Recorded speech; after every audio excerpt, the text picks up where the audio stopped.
Dear Esther, I sometimes feel as if I've given birth to this island. Somewhere between the longitude and latitude, a split opened up and beached remotely here. No matter how hard I correlate, it remains a singularity, an alpha point in my life that refuses all hypothesis. I return each time, leaving fresh markers that I hope, in the full glare of my hopelessness, will have blossomed into fresh insight in the interim. Dear Esther, goals don't land here anymore. I've noticed that this year they seem to have shunned this place. Perhaps it's the depletion of the fishing stock driving them away. Perhaps it's me.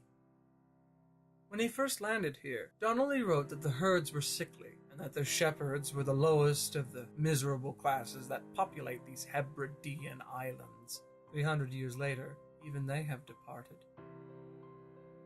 Dear Esther, I've lost track of how long I've been here, how many visits I have made overall.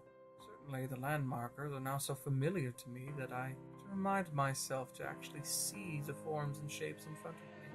I could stumble blind across these rocks, edges of these precipices, without fear of missing my step, plummeting down to sea. Besides, I have always considered that if one is to fall, it is critical to keep one's eyes firmly open.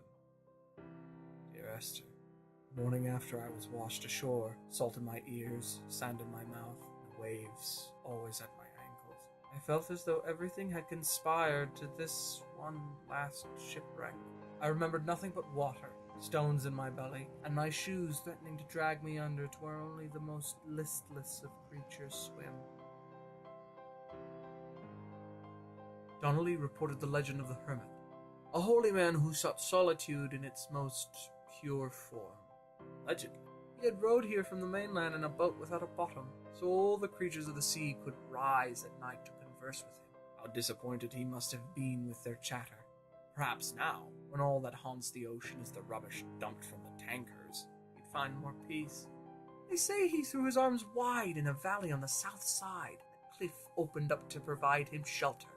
They say he died of fever 116 years later. Shepherds left gifts for him at the mouth of the cave, but Donnelly records that they never claimed to have seen him.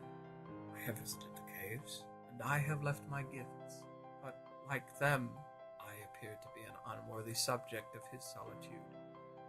At night, you can see the lights sometimes from a passing tanker or trawler. From up on the cliffs they are mundane. Down here, they fugue into ambiguity. For instance, I cannot tell readily if they belong above or below the waves. The distinction now seems mundane. Why not everything and all at once? There's nothing better to do here than indulge in contradictions whilst waiting for the fabric of life to unravel.